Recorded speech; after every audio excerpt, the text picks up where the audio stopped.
नमस्कार मित्रांनो, मी करण लोणकर. मित्रांनो, काही दिवसातच निवडणुका होणार आहेत आणि तुम्ही मतदार यादीमध्ये नोंदवले आहात का हे चेक करणे सोपं झालं आहे. तुमच्या मोबाईलवर फक्त एका मिनिटात यादी तपासा. या व्हिडिओमध्ये तुम्हाला समजेल की तुमचं नाव कसं शोधायचं. जर तुम्ही आमच्या चॅनलवर पहिल्यांदा आला असाल तर कृपया सबस्क्राईब करायला विसरू नका. आणि नवनवीन माहितीपूर्ण व्हिडिओसाठी डिस्क्रिप्शन बॉक्समध्ये टेलिग्रामची लिंक दिली आहे, ती तुम्ही जॉईन करून ठेवा. चला तर मग व्हिडिओ सुरू करूया.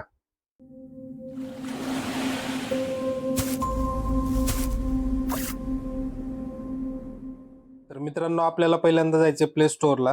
प्ले स्टोअरला आल्यानंतर तुम्हाला एक ॲप डाउनलोड करायचं आहे आणि ते ॲप आहे वोटर हेल्पलाईन. हे ॲप हे अशा पद्धतीचे इंटरफेस दिसतो. हे ॲप आहे. तुम्हाला हे जे ॲप आहे हे तुम्हाला इन्स्टॉल करून घ्यायचं आहे. जसं हे ॲप इन्स्टॉल झालं वोटर हेल्पलाईन की ते ओपन करायचं आहे आपल्याला. ओपन केल्यानंतर तुम्हाला अशा पद्धतीचा इंटरफेस दिसेल. इथे बघा, इथे इलेक्शन कमिशन ऑफ इंडिया असं दिलेलं आहे. इथे तुम्हाला मोबाईल नंबर आणि पासवर्ड टाकायचा आहे. पण मित्रांनो, ज्या ज्या लोकांनी पहिल्यांदा हे ॲप तुम्ही इन्स्टॉल करताय त्या त्या लोकांसाठी तुम्हाला खालच्या साईडला एक ऑप्शन दिलेला आहे, न्यू युजर म्हणून. त्याच्यावरती तुम्हाला क्लिक करायचे, कारण जर तुम्ही न्यू युजर जर क्लिक नाही केलं, डायरेक्ट जर तुम्ही मोबाईल नंबर आणि पासवर्ड टाकताल तर तुमचं रजिस्ट्रेशनच नसणार आहे. त्याच्यामुळे हे ॲप ओपन होणार नाहीये. तर पहिल्यांदा आपल्याला न्यू युजर वरती क्लिक करायचं. इथे तुमचा मोबाईल नंबर टाकायचा आहे. मोबाईल नंबर टाकल्यानंतर आता मी इथे मोबाईल नंबर टाकून घेतो. तसंच तुम्ही मोबाईल नंबर तुमचा टाकून घ्या. मोबाईल नंबर टाकून घेतल्यानंतर तुम्हाला OTP टाकायचा आहे आणि रजिस्ट्रेशन आणि पासवर्ड टाकून घ्यायचा आहे. आता ऑलरेडी मी रजिस्ट्रेशन केल्यामुळे माझं होत नाहीये. तर मी आता बॅकला येतो. ज्यावेळेस तुम्ही पासवर्ड आणि रजिस्ट्रेशन करून घेताल त्याच्यानंतर पुन्हा आपल्याला या असंच मेन पेजवरती यायचंय आणि मेन पेजवरती आल्यानंतर तुम्हाला इथे मोबाईल नंबर टाकायचा आहे आणि लॉग इन करायचंय. मी मोबाईल नंबर टाकतो, पासवर्ड टाकतो. तुम्ही पण सेम प्रोसेस करा. हे टाकल्यानंतर तुम्हाला सेंड OTP वरती क्लिक करायचंय.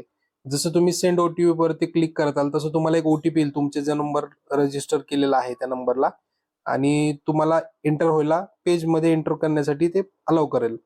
मित्रांनो, अशा पद्धतीचं तुम्हाला इंटरफेस आलेला आहे. इथे तुम्ही पाहू शकता की हे असं पेज ओपन झालेलं आहे. आपल्याला दुसरीकडे कुठंच नाही जायचं. इथे वरच्या साईडला जिथं दिलेलं आहे search your name and election roll, त्याच्यावरती तुम्हाला क्लिक करायचंय. जसं तुम्ही क्लिक केलं इथे तुम्हाला 3-4 ऑप्शन येतील. त्याच्यामध्ये एक आहे search by mobile, search by QR code और बार, सर्च बाय डिटेल्स आणि search by EPIC number. EPIC number जो तुमच्या जे काही तुमचं मतदान कार्ड असतं त्याच्यावरती कोपऱ्यामध्ये इपिक नंबर असतो. तर तो इपिक नंबर म्हणजे हा नंबर आला.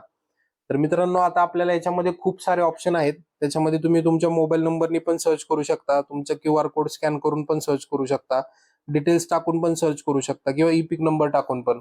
तर मित्रांनो, आपण सगळ्यात पहिल्यांदा QR कोड स्कॅन करून प्रोसेस बघूया की किती काय करावं लागतं.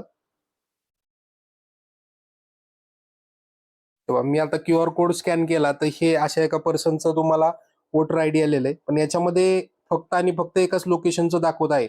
समजा आता बऱ्याच ठिकाणी असे पब्लिक आहे की ज्यांचं 2 ठिकाणचं मतदान कार्ड आहे. गावाकडचं एक आहे आणि सिटी मधलं एक आहे.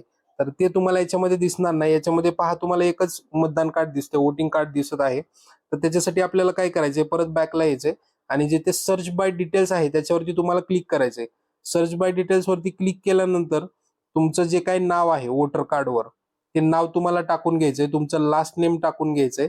त्याच्यानंतर तुमचं जे काही म्हणजे हजबंड वाईफ जी काय असेल त्यांचं जे काही नाव असेल ते तुम्हाला टाकून घ्यायचंय. त्याच्यानंतर त्यांचं लास्ट नेम, त्यांचं एज असेल ते, मेल फिमेल काय आहे ते, कुठल्या राज्यातून आहात तुम्ही ते टाकायचे तुम्हाला. त्याच्यानंतर डिस्ट्रिक्ट कुठल्या जिल्ह्यातून आहे आणि असेंब्ली कोणती आहे.